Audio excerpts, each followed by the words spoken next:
말씀이 살아 움직이는 교회, 성도의 사랑이 넘치는 교회, 섬김과 헌신이 기쁨이 되어 열매 맺는 아름다운 교회, 주님의 마음 닮아서 이웃을 사랑하는 교회, 주님의 영광을 위해서 빛 되신 주님 전하는 교회,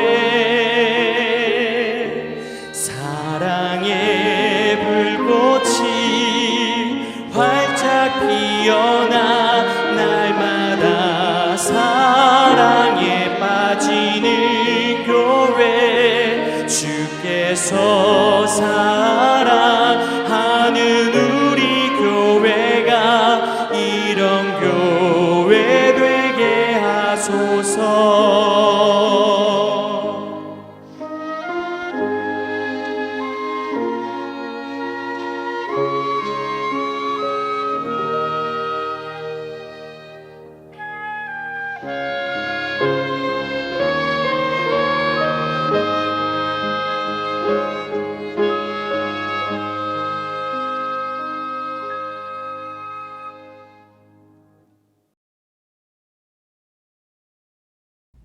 샬롬, 오늘치 않게 묵상할 말씀 마가복음 9장 38절에서 41절입니다. 제가 봉독하겠습니다.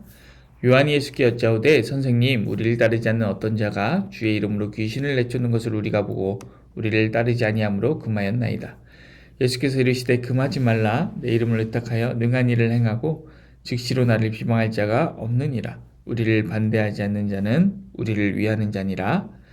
누구든지 너희가 그리스도에게 속한 자라 하여 물 한 그릇이라도 주면 내가 진실로 너에게 이르노니 그가 결코 상을 잃지 않으리라. 아멘. 샬롬. 네, 오늘 말씀은 제자가 아닌 자의 죽기에 대한 제자들의 보고 이후에 예수님께서 하신 말씀 중에 이제 첫 구절을 가지고 한번 나눠보기를 원합니다. 문맥을 설명하면 변화산 사건 이후에 이제 귀신 들린 아이를 예수님 죽게 하셨고, 그리고 가버나움으로 돌아올 때 제자들 사이에 누가 크냐에 대한 논쟁이 있었고, 또 제자가 아닌 사람의 죽기에 대해서 예수님에게 이제 요한이 보고하는 그런 내용이 있었습니다. 제자들이 민감하게 반응했던 이유에 대해서 제가 제자들의 실패, 그리고 그로 인한 트라우마로 인해서 생긴 상처, 쓴뿌리, 열등감 이런 것들이 아마 원인이 되었을 것이다. 이렇게 어제 말씀을 드렸습니다. 자기들은 모든 것을 버리고 예수님을 따르고 있는데 예수님을 따르지 않은 사람이 죽기란 것에 대해서 너는 뭔데 예수 이름 쓰냐? 뭐 이런 것이죠. 그에 이은 41절에 있는 예수님 말씀은 큰 의미가 있습니다.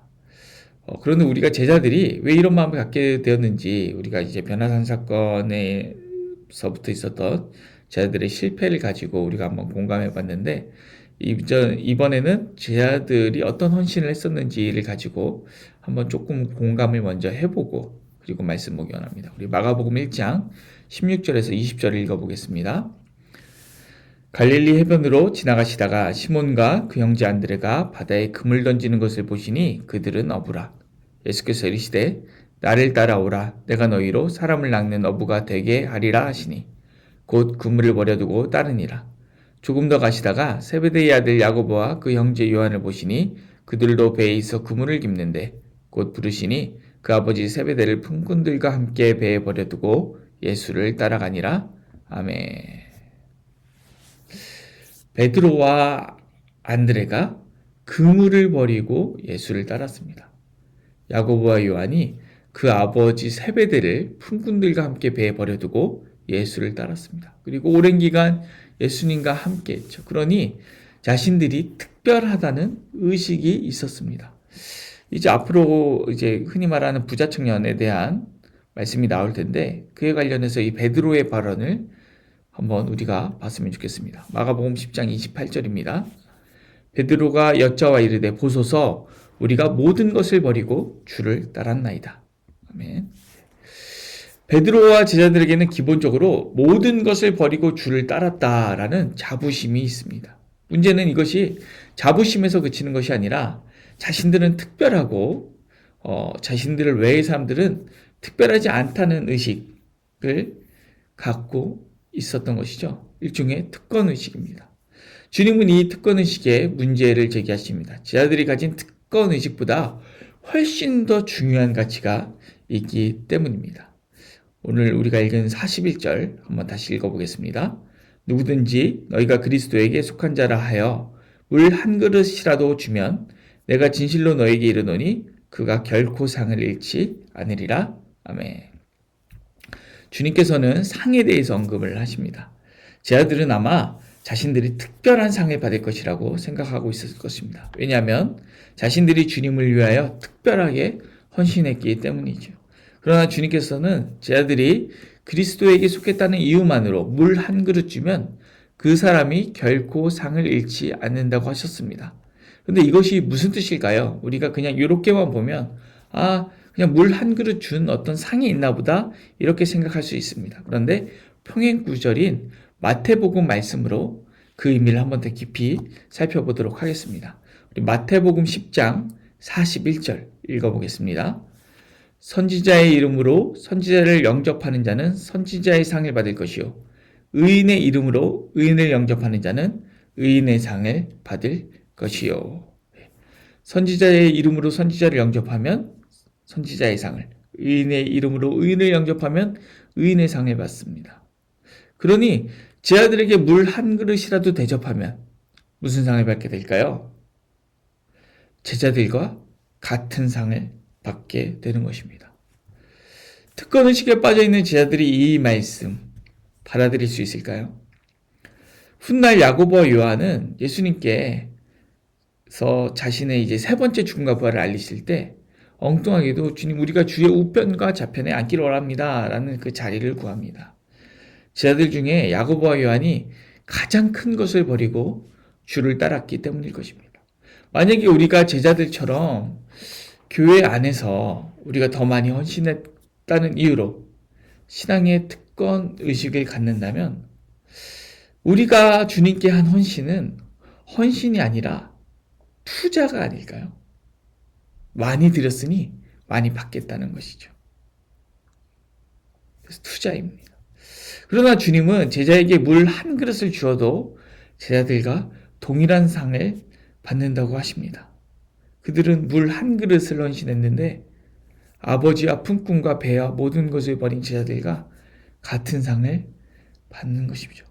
단순히 받는다고 하시는 것이 아니라 완전히 양조해서 그가 결코 상을 잃지 않으리라 라고 말씀하십니다. 물 한 그릇 가치와 아버지와 품꾼과 배를 버린 가치가 동일해져 버리는 순간입니다. 여기서 주님이 말씀하시고 싶은 것은 무엇일까요? 많이 헌신할 필요 없다. 물 한 그릇만 헌신해도 된다. 이런 것은 절대 아니겠죠. 예수님께서 말씀하시고 싶으신 것은 바로 이것입니다. 하나님의 나라는 특권의식이 지배하는 것이 아니라 동료의식이 지배하는 것이라는 것입니다. 특권의식이 아니라 동료의식. 미스터 선샤인이라는 유명한 드라마가 있습니다. 일제에 대항하여서 싸운 의병, 독립군에 관한 이야기입니다. 여기에 이병헌이라는 배우가 이제 유진초이라는 미 해병 장교로 등장합니다. 유진초이가 이제 자주 가는 주막이 있는데 그 주막의 여주인은 의병입니다. 그런데 처음에 이병헌이 미군 장교로서 가서 백수구 시킬 때는 작은 닭을 줬습니다. 그런데 이병헌이 의병을 도운 후부터는 똑같은 가격에 백수구 시켜도 가장 큰 닭을 주는 그런 장면이 나옵니다. 그리고 여기서 주인공은 주막 주인이 의병인 것을 이제 눈치채는 그런 장면인데요. 이병헌은 자신을 한 번도 의병이라고 생각하지 않지만 저는 이 장면에서 작가가 이병헌도 의병이다 라는 것을 이제 시청자에게 알려주는 그런 장면이었다고 생각합니다. 너와 나는 동류다. 같은 편이다. 동역자다. 동지다. 그런 것이죠. 왜 선지자에게, 의인에게, 그리스도에게 속한 자에게 물 한 그릇 대접하면 같은 상을 받습니까? 같은 편이기 때문입니다. 동지이기 때문입니다. 이러한 특권의식, 제 아들이 갖고 있던 특권의식은 이런 동료의식을 사라지게 만듭니다. 제 아들을 보십시오. 같은 예수의 이름으로 귀신을 쫓는 같은 사역을 하는데 금지하고 있습니다. 너는 하지 말라는 것입니다. 특권이 있는 우리들이 하겠다는 거죠. 동료의식은 찾아볼 수 없습니다. 근데 예수님께서는 예수 이름으로 귀신을 내어 쫓는 대단한 사역을 하는 것이 아니라 제 아들에게 물 한 잔만 주어도 동료이고 같은 상을 받는다고 말씀하고 계신 것입니다.